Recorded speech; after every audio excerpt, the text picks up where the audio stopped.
So I guess it was 6 years ago now. My older daughter, Hannah, she was 5 at the time. She was diagnosed with a brain tumor. And the surgery to remove the tumor left her with life-threatening fallout that mainstream medicine didn't have any solutions for. So I'm a registered nurse, and so I delved into research, and with my husband, we began to look at ways that we could help her. So after the surgery, she had damage to the hypothalamus, which is a part in the brain that governs metabolism, and that part was damaged. And so she began to gain massive amounts of weight. It was just under 1 kilo a week, and she was tiny, this little 5-year-old girl. So within a few months of this surgery, she was wheelchair bound because the weight gain was so rapid. And, we knew that this was going to be a life-threatening thing if we didn't find something. And so, we looked for solutions, and we were kind of met with a lot of resistance from the doctors that were overseeing her here. We were told to, just be parents and don't try, and, you got to get used to this. And it was very difficult. And so for me, it took me on a journey as a nurse where I began to question the healthcare system itself. How can they tell me to get used to this? Like, how does that work? That doesn't resonate. I can't get used to seeing my child suffer. So I began to ask questions, and that was the beginning of my own journey of awakening, actually questioning the system that my daughter, was sort of stuck in. And we found solutions. One solution was a medical world first that we undertook at home. It was a hormone that was missing from her hormone replacement therapy. And it had a great effect on her emotions and she'd lost the ability to relate to us after the surgery. So this hormone, oxytocin, helped her to relate to us better. And so that was one thing that we did. And I got that published in a medical journal. So even today, I got a reference through on my ResearchGate profile saying that somebody else globally has referenced that paper that I wrote. So that was awesome. And then we also traveled internationally to get her help abroad. And so we had those things going on, but at the same time, I was very aware that I was becoming aware that there was obviously some underlying dis-ease for the tumor to have grown in the first place. And I didn't want it to come back, and I knew that it might come back. So I had to begin looking outside of the box and thinking about, what causes disease? And so I began to open myself then to things I hadn't considered before, like homeopathy, so I was really beginning to ask these questions.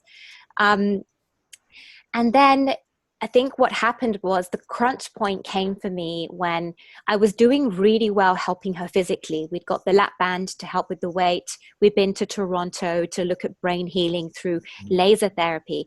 And then her brain tumor came back. And I was so shocked because I'd felt that I'd done so well to keep her healthy.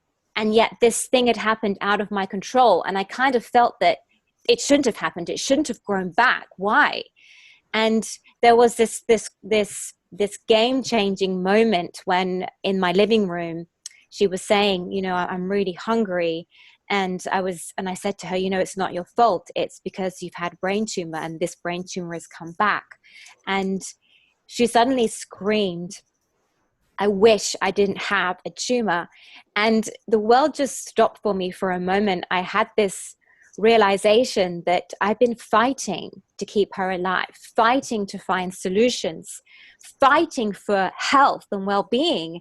And I suddenly realized she won't ever be well for as long as I'm fighting for it. Fighting was perpetuating the energy of war and battle. No one can be at peace and well when they're fighting. And then I realized at that moment, it was just a moment that I needed to be in the frequency of love. And that was before I'd read anything spiritual. I didn't know about the frequency of unconditional love. I just knew that I needed to be in love with our life and how things were, even though it was hard. Right. So just to backtrack a little bit, like your spiritual background pretty much started as a result of your quest to find a cure. I mean, so prior to your daughter being sick, like you had no understanding of energy healing or anything like that at all, or like any kind of metaphysical understanding whatsoever? Yeah, nothing. I mean, I've Oh, always been a bit out of the box. Like I did philosophy as an undergrad. So I've always asked questions about reality and, what does it mean to be conscious? What does it mean to be right. alive? So I had that flavor in my background. But then when I became a nurse, later on, I did a master's of nursing later on. And so I had that philosophical background, but I was really black and white. And I thought there is no spiritual dimension. We're just here on this earth through a matter of chance and then we're going to die. Like that was me. Right, That's what I thought. right, right. Interesting. Okay, okay. So pretty much, so how Hannah, right? Her name? Yeah. So how's Hannah doing right now? She's good. I mean, when I look back to where I was, like in the year after tumor, I was hoping that by the time hoping that she would reach her 12th birthday, first of all, and that she would have something like a normal life. And I would say that we've done really, really well. With the energy healing, I started to do the Reiki, and I got qualified as a theta healer, and they were all amazing. And I I'm use sorry, my did you Reiki say every theta? day. Sorry, did you say theta healing? Theta, yeah, yeah. Theta healing it's phenomenal. It's incredible, and what it does for me is it helps me on a daily basis analyze my belief systems and invite new energy in terms of healing Hannah. I didn't have any dramatic miracle healings that you hear about in the theta healing books, and there are so many books written about these miraculous spontaneous healings. I Mm-hmm. really wanted that. I wanted that for her so badly, and we didn't get it. But what I learned through this investigation into theta healing and energy healing was how to live my life better and how to change my perspectives of what was going on. And then I guess reality has molded around that, in that 6 years later now, life is good. It's still challenging, but it's good. And Right, it's right, almost like I hoped it would be at this point. right, right, right. So, yeah, pretty much. What was the last message in the trailer that you made? Was it something along the lines of "It was me that needed healing"? That's the revelation that you came through, right? That's right. Because I needed to heal my need to heal her. It Right, was to right, recognize that the frequency of heaven is in the here and now, even when from a physical perspective, things don't look perfect. Perfect. What's that? You know what I mean? When right, things don't look like your ego wants them to look, it's still finding peace and joy and heaven in right, that right, right, without needing to change it. right, right. Yeah, yeah. No, that at around that time that I met you and you were part of that community and stuff, and you published that book around that time, or was it 2018ish that you published the book, or was it like, Yeah. or has it been like a year and then like you revealed it to us? I can't remember it. Yeah, you're right. I think yeah, let me think. I think it was 2017 or 18. Okay, Yeah, okay, yeah, maybe okay. yeah, maybe 17. Yeah, maybe you got introduced to it a bit later. Okay, okay, cool. Yeah. But yeah, regardless though, yeah, that message like really hit me so hard around that time in my life. I really needed that message. And yeah, it was like, I mean, I feel like sometimes, because I'm an energy practitioner, my channel is all about energy and stuff like that. And sometimes I get so caught up in actually like, doing energy stuff too much, but I always, when it comes to like, healing myself, or when I have a crisis in my life, I always go back to your message and remind myself, like, it's like, it's not really all, sometimes, yes, energy is important. Yes, like moving energy around and stuff like that is important. But really, like, I mean, yeah, it's all about really healing myself. Yeah. And, Yes. I have to really change my way of thinking and stuff like that. Yeah. And, yeah, so that message was really profound for me. And I'm glad that um, read your book and stuff like that before I really dove into energy work and stuff like that, because I feel like that was like really the foundation for me Oh, to live or it was a good foundation for me to be mindful of my energy yeah. practices. So yeah. Amazing. Yeah, I know. I used to, really want to develop those gifts, that, we were talking about all those years ago. And I'd love to. My strongest energy gift is literally with my hands, because that was what happened spontaneously with Hannah. That was part of my awakening after having made the shift into moving into peace and unconditional love. It was like that was the frequency shift that then enabled my body to be ready for the next thing, which was literally the craziest thing, holding my hands over a crystal, which happened to be her birthstone. And then the hand chakras opening and pouring energy, and they don't stop. Like, even talking to you now, I can already feel the energy beginning to come out. Like, it's insane when you start to go into this, but I would love to explore those, those gifts and, moving energy around and all those things that we used to talk about. Fascinating. Right. I mean, you obviously, became like, pretty much, when we sort of parted ways a bit, from that community of back, the fall or summer, whenever it was, you pretty much, I noticed, I saw you on Facebook, you just kept doing activism and stuff like that. You didn't really dive too deep into, expanding your, energy skills and stuff like that. Am I correct? Or? Yeah. There was a time when I was working a lot on OBEs and, really trying to do it. But I guess perhaps for me in this particular incarnation, it's not a focus point. Maybe my energies are best directed into other things. Right. And I know, like, with my hands, I love doing energy healing and, I love giving Reiki, but the universe hasn't aligned for me to as yet. I mean, I do a lot of distance Skype consults with Reiki, but in terms of having a clinic, and getting a location and actually, I would love to do that, but it just hasn't worked out. So I'm still guessing the universe has other things in mind. Right. So, I noticed that over the years, it seems like you have done a few different projects. What is your main focus right now, you would say? Because I noticed that you, correct me if I'm wrong, my memory is not 100% accurate, but didn't you have like I forgot what it was called, like some type of starseed project or something like that, and all that kind of stuff? And I do that. And didn't you also have like a YouTube channel of like some sort of I can't remember. Gardening. Oh, gardening. Oh, no, that's not what I was thinking. You had a gardening thing? I was not aware of that. Yes, I've got Project Starseed.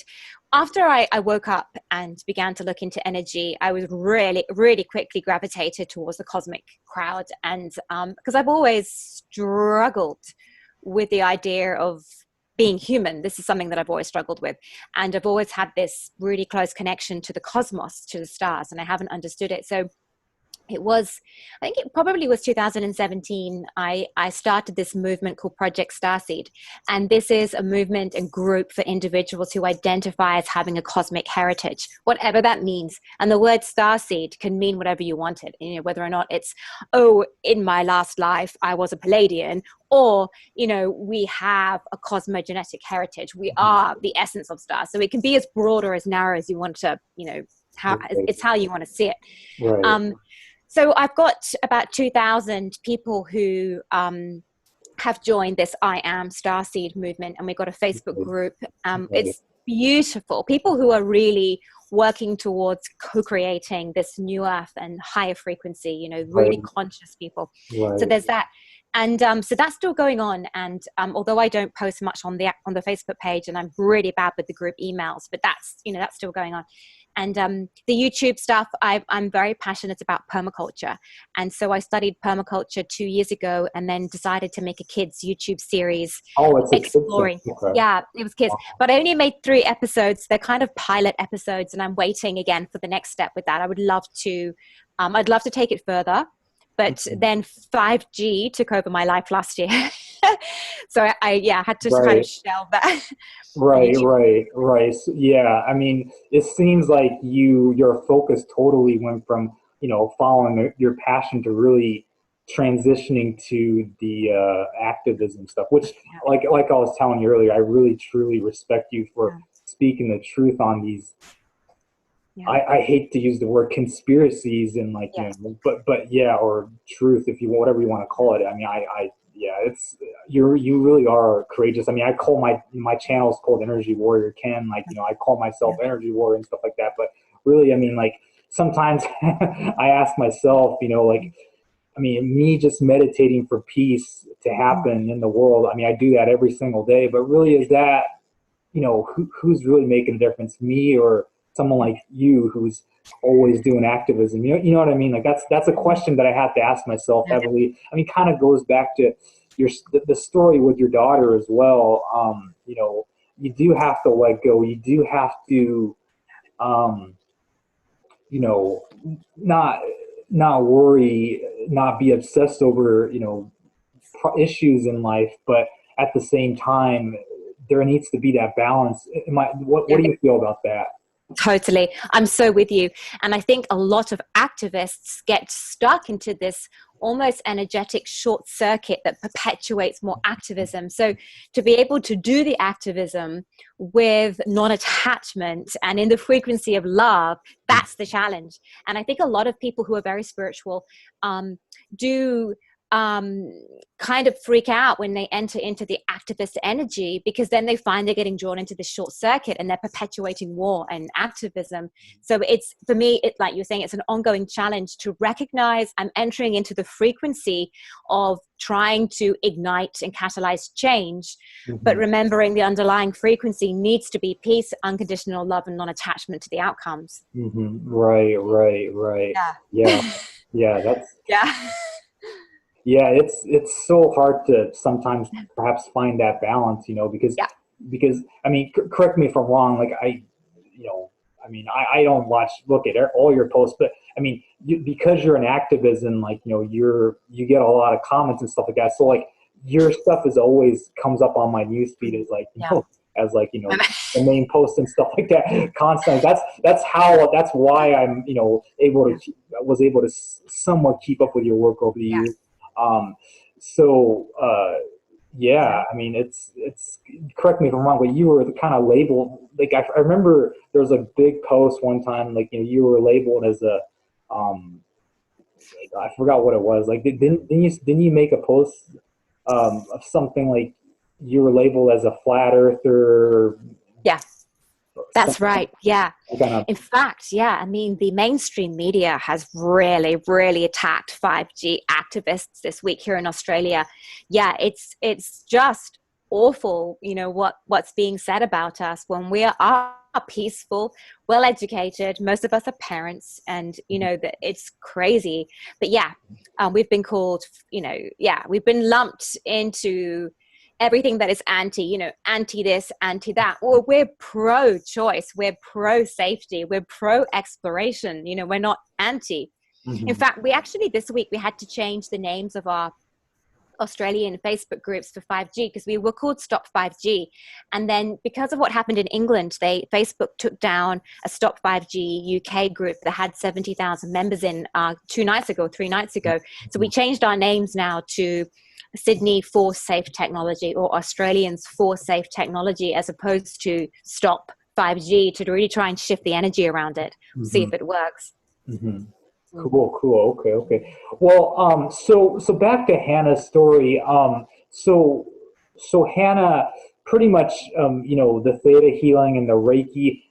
What was there any, like, dietary changes that you have to make for her, and like, does she, as a result? Yeah. Can you answer that question real quick?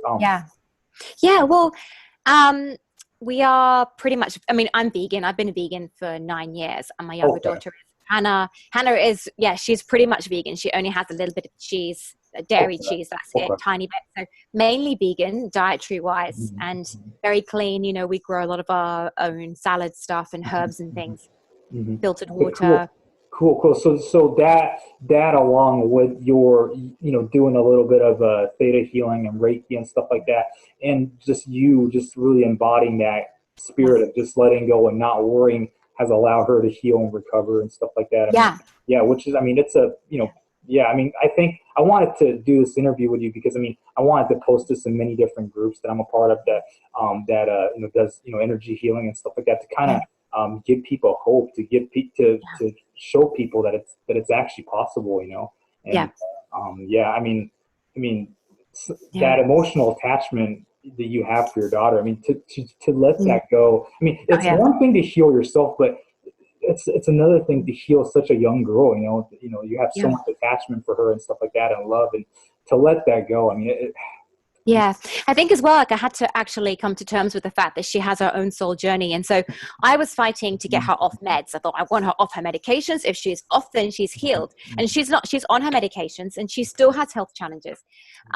But she lives a good life. And so I had to recognize, what is it that you want? You want to prove to yourself that you can do this, that you can facilitate a miracle, or do you want her to be at peace and happy with her life and enjoying her life? And I thought, well, yeah, obviously I want her to be happy, and I need to recognize that, her sole purpose here may not be what I want it to be. She may need to be continuing with this physical journey. Right. Yeah. So yeah, just to come to that realization really sounds like it helped you out. And I think I feel like, for to whoever's watching this, I think once you can really just truly let go and realize like, hey, I'm on a journey, and like it doesn't matter whether I'm struggling or not. I mean, I think once you can, come to grips with that, that's when you can really truly manifest the healing. I think we get too wrapped up in that end result. No, I want this healing now. I want this healing now. I want this healing now, and stuff like that. So yeah. Yeah. Exactly. And then remembering that when taking, ginormous steps backwards from the here and now in the context of source of all that is, it's all healed anyway. There is no differentiation. It's only here that we see the lack, and here that we see the poor health, and here we see, what's missing. But there isn't. It's actually all perfect as it is. Right. Yeah. So yeah, that's powerful. Any final thoughts, Naomi? Any message to people that are watching this that are, going through health challenges and stuff like that? And Yeah. Wow. I mean, it's tough. I just think that these challenges can be the best thing that happens to us. They can be the most transformative things when they're embraced. Right. Yeah, no, I love it. Yeah, when you use the word embrace, that's cool. Okay, awesome. Well, thank you so much for this interview, Naomi. This was really educational. And what's your Facebook page called? So I've got Naomi Cook, Nurse Naomi. That's one public page. There's the Project Starseed page, which I'm really bad at posting out. Got that as well. People are interested in the cosmic stuff. Okay, awesome. Yes, I'll put those in those two in the description. So thank you so much, Naomi, for this interview. Thank you. It was lovely to meet you properly. Yeah.